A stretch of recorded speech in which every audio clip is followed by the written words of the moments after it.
국내 발생 신규 환자 662명은 코로나19 유행이 시작된 이후 세 번째로 높은 규모입니다. 수도권에 하나여 볼 때 지금까지 가장 큰 규모의 환자 발생입니다.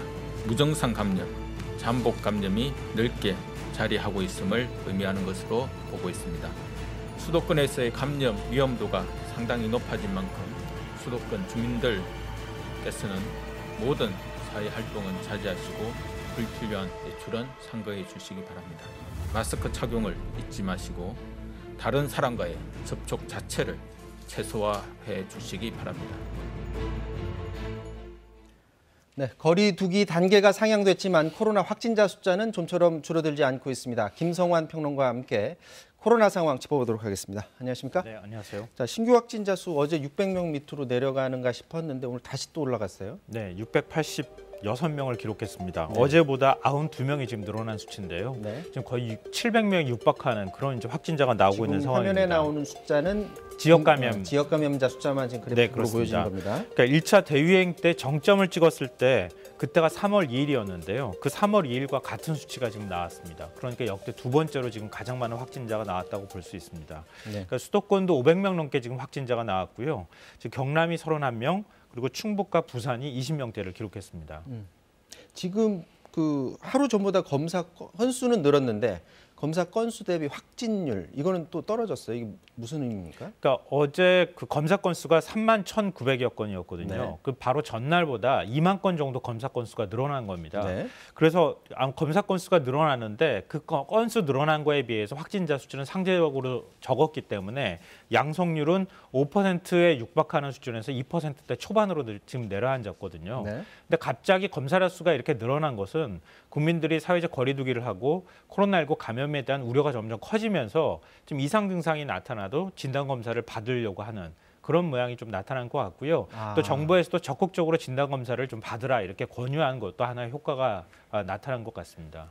그러니까 국민들이 이전보다 다르게 나 좀만 이상 증상이 네, 있어도 그렇죠. 이렇게 찾아오는 사람들이 많이 늘어났다 이렇게 볼 수 있겠고. 네. 자, 지금 새로운 감염자들이 계속 나오고 있는데 현대차 전주 공장이 일부 라인을 확진자들 때문에 지금 멈추셨다는 소식들도 들어오고 곳곳에서 이런 집단 감염이 있나 봐요. 거의 생활 속에서 계속 집단 감염이 확산하고 있다고 보시면 되겠는데요. 말씀하셨던 것처럼 전북 지역에서 신규 확진자가 7명이 발생했는데 현대차 전주 공장에서 지금 1명이 발생했습니다. 네. 그래서 일부 라인이 지금 가동을 멈추는 이런 일이 있었고요. 부산에서는 떡방앗간에서 확진자가 지금 발생을 한 상황인데 네. 계속 지금 확진자가 늘어나고 있는 상황이기도 합니다. 네. 이 외에도 일상 속 생활 공간에서 계속 지금 확진자가 발생하고 있는 상황이어서 어디에서 어떤 방식으로 확진자가 나온다 하더라도 전혀 이상할 게 없는 상황이 돼버렸습니다. 자, 오늘 정세균 국무총리 선제검사, 역학조사 그리고 병상 확보, 가능한 한 모든 조치를 다 강구하겠다라는 입장을 내놨는데요. 듣고서 얘기 나눠보도록 하겠습니다. 정부는 이번 유행의 기세를 꺾을 승부처가 수도권이라고 생각하고 모든 역량을 집중하겠습니다. 거리두기 단계 조정에 더해 선제검사, 역학조사, 병상 확보 등 필요한 방역 대책에 총력을 다할 것입니다. 국민 여러분께서도 참여 방역으로 화답해 주실 것을 간곡히 요청드립니다. 자, 매일 지금 병상 부족 얘기를 하고 있는데 네. 지금 병상 상황이 어떤지 그리고 이제 들어오고 싶어서 입원하고 싶어서 대기하는 사람도 수도권에 또 많다고 그래요? 네, 맞습니다. 갑자기 확진자가 늘어나고 있는 상황이어서 지금 공적인 의료 시스템 자체가 거의 과부하에 걸려 있는 상태라고 보시면 되는데요. 네. 그러니까 전국에서 현재 남아있는 병상 수가 25개밖에 안 되는 상황이고 부산, 경남과 전북은 병상이 남아있는 게 위중증 환자를 돌볼 수 있는 병상이 하나도 남아있지 않은 상황입니다. 그리고 생활치료센터도 지금 거의 포화 상태에 가까워지고 있는데요. 가동률이 68%를 지금 넘겼습니다. 그래서 현재 남아있는 생활치료센터의 공간이 한 1,100여 개 정도밖에 남아있지 않거든요. 근데 지금 하루에 700명이 육박하는 확진자가 발생한다고 하면 이것도 또한 일주일을 버티기가 쉽지 않은 상황이라고 볼 수 있습니다. 지금 상황이 이제 최악까지 대비하려면 최대한 병상을 많이 만들어야 되는데 그래서 감염학회 같은 경우에는 뭐 체육관에 만들든지 아니면 컨테이너를 이용해서 만들든지 이런 대비가 필요하다 이런 주장을 한다고 그러는데 제 기억하기로는 해외에서는 이미 많이 이렇게들 하고 있다고 들었거든요. 그러니까 아실 거예요. 중국 우한에서 한창 막 확진자 많이 나왔을 때 그때 급조해가지고 막 병상을 늘리는 모습도 그렇죠. 아마 보셨을 것 같은데요. 만약에 위중증 환자 병상이 지금 부족한 상황이 거의 이제 지금 부족한 상황이 돼버렸다고 볼 수 있는데요. 네. 서울의료원과 분원 등에 한 150개 정도의 위중증 환자를 치료할 수 있는 컨테이너 병상을 지금 마련 중에 있고요. 이미 이제 그 병상을 만드는 작업을 하고 있는 중이기도 합니다. 그러니까 이런 방식으로 지금 위중증 환자가 무엇보다 좀 그 심각한 문제이기 때문에 위중증 환자를 좀 수용할 수 있는 병상을 늘려가는 작업을 좀 해야 되는 상황입니다. 지금 우려할 만한 상황들이 지금 계속 발생하고 있는데 한 제보자가 KBS에 이런 사연을 제보해 왔습니다. 잠깐 보고 말씀을 나눠보도록 하겠습니다. 이게 67세 아버지가 그러니까 몸살 기운이 있어서 선별 진료소에 갔는데 증상이 뭐 눈에 띄지 않으니까 진단 검사를 받을 필요가 없다 이런 안내를 받고 집으로 돌아왔는데 몸 상태가 악화가 돼서 이 아버지가 입원을 했다는 겁니다. 그래서 결국 확진 판정을 받았지만 확진 뒤에도 보건당국으로부터 아무런 조치를 받지 못했다.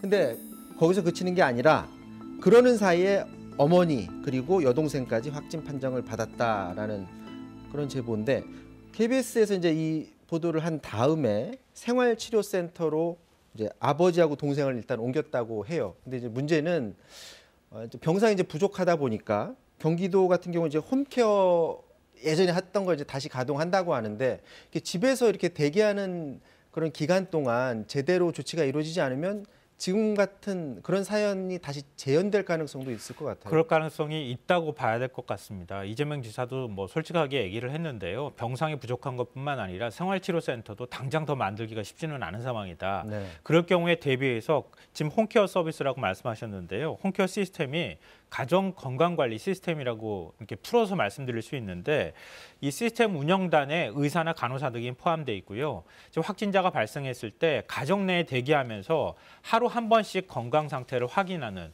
이제 그런 작업들을 하게 되는 겁니다. 또 거기에 따르는 필요한 의료 물품이나 이런 것들도 지원하게 되는데요. 그동안에 한 900여 명을 이런 홈케어 관리 시스템으로 치료를 했고 그다음에 현재 한 300명 정도 가까이가 관리되고 있는 상황이라고 합니다. 그러니까 이런 상황 관리를 하다가 어느 정도 증상이 조금 더 심각해진다고 하면은 그러면 이제 병상으로 옮기는 이런 일들을 할 수밖에 없는 상황이 된 거죠, 이미. 네. 자, 어제도 백신 얘기 잠깐 했었는데 우리나라가 이제 내년 상반기 중에 백신을 이제 도입하기로 이제 했어요. 이미 뭐 미국이나 영국 이런 데서는 백신 주사를 놔주고 있다고 하는데 이게 과연 내년 상반기에 한 2, 3월쯤에 도입된다고 하는데 그때부터 도입돼도 되는 건지 그리고 가격대는 어느 정도 적정선에서 이루어지는 건지 이 부분도 좀 궁금해집니다. 그러니까 정부에서는 상반기 정도까지, 그러니까 하반기에 들어설 무렵 정도면은 접종이 시작될 것이다. 뭐 이렇게 얘기를 했다고 오늘 이제 보도가 많이 됐는데요. 네. 다시 또 오늘 다 설명을 했습니다. 최대한 빨리 1, 2분기 정도 그 접종이 시작되는 걸 얘기하는 게 아니라 할 수 있는 시점을 최대한 당겨가지고 빨리 하겠다. 그러니까 뭐 노인이라든가 이런 취약계층에는 최대한 빨리 접종하는 것이 목표다 이렇게 설명을 하고 있습니다. 그러니까 실제로는 접종하는 시기가 내년 봄 이전이 될 가능성도 배제하기는 어려워 보입니다. 지금 제약사들 같은 경우에는 이제 혹시나 이제 이게 부작용이 나타나게 되면은 돈 다 물어달라 뭐 이렇게 요구할 수가 있으니까 면책 특권을 요구하고 있는 것 같은데 우리나라 입장에서 우리 예산이 들어가서 그걸 사오는 건데 그걸 다 받아들여 줄 수도 없는 상황 아닐까요? 어떻습니까?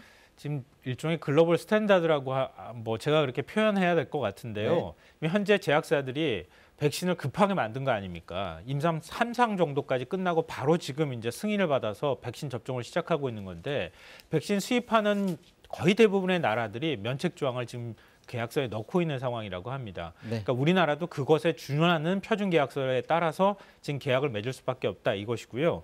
그다음에 그러면은 누가 그러면 만약에 부작용이 나왔을 때 책임을 질 것인가 이런 문제가 있는데 이 부분에 대해서도 방역 당국이 설명을 했습니다.